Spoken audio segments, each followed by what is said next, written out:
Okay, so I said I would post about the Akashic Records and, how to access them, my process, things that, what things look like.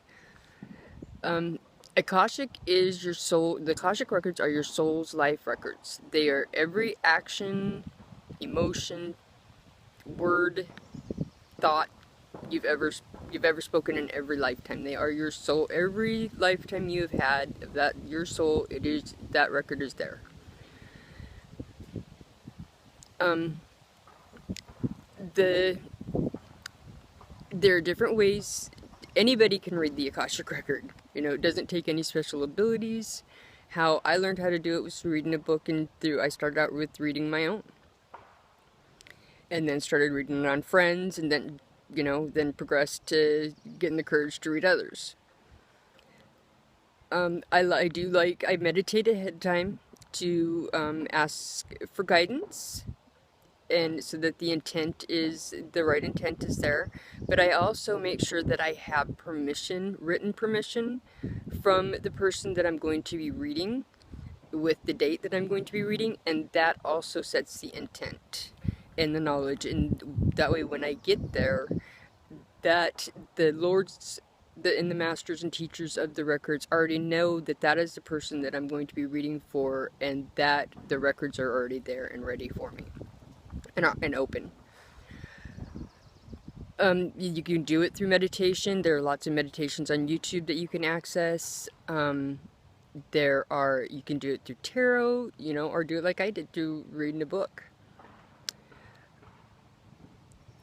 There, everybody's experience in the records are different, and everybody reads the records differently. So don't just take what I am saying as this is it, because everybody's is going to do it a little bit differently. I see the building in my mind's eye as a very ornate, old building. That's the best way I can describe it. And the Lord of the Records is just a very, I see him as just a light energy, but you can sense that he's just very, very old and very, very knowledgeable. The records are very sacred and highly guarded. So you have to go in with the correct intent. You have to go in with, there's no ego. You can't go in there just willy-nilly looking for, you want to know what a past life is, basically, or you wanting to try to view someone's record to get, something on them, basically. You have to go in with love in your heart. You're wanting to solve, to find something, to really, you're searching. So there's the lords of the records there, there's masters, there's teachers, there's guides, there's the person that I'm reading for's loved ones there. A lot of times, I generally myself will ask for the person that I'm reading for their higher self to meet me there. That way, with meeting with their higher self, I know that with that connection, that the correct intent is there, that I am going in there for the correct reason. If the person's higher self doesn't meet me, I don't go in.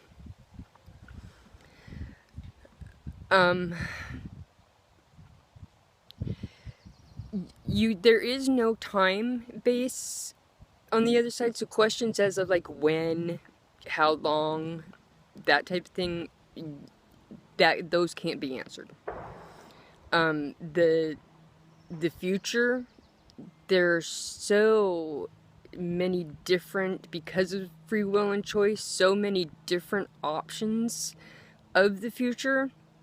I could give you a possibility of what might happen,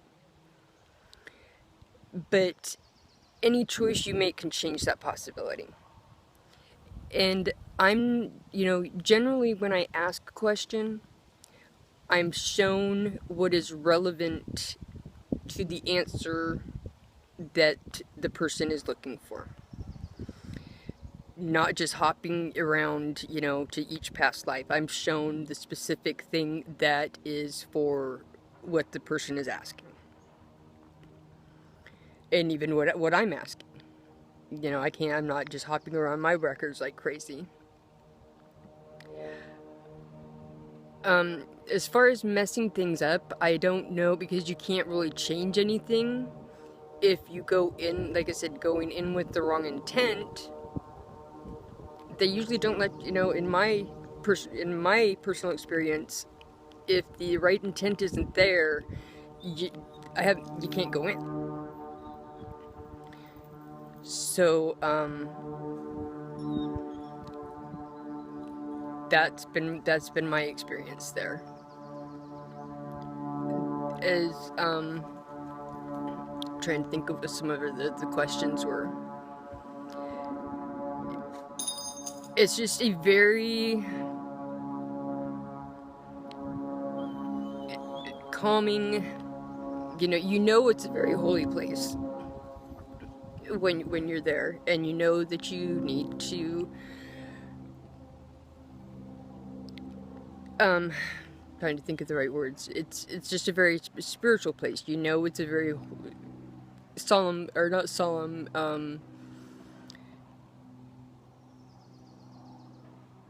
it's a place that is meant to be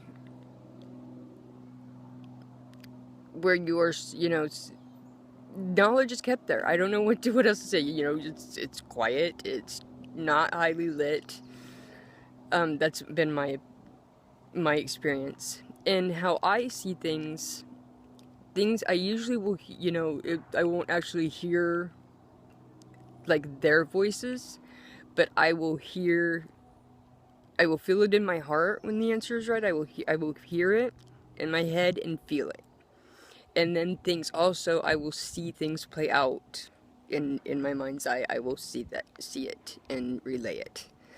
I used to read them through just having someone send me the questions and then go in and read it that way. And I have found now that it is much easier if I'm in communication, either through telephone or even doing voice messaging back and forth.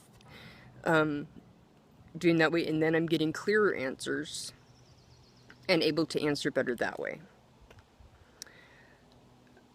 I hope I answered all the questions. I'm trying to think if there's anything else. If you guys have any more questions, feel free to ask. I'm more than willing to answer anything else you might have on the subject. There's lots of books out there. There's lots of videos. So, I think that's going to be it for now. You guys have a great day.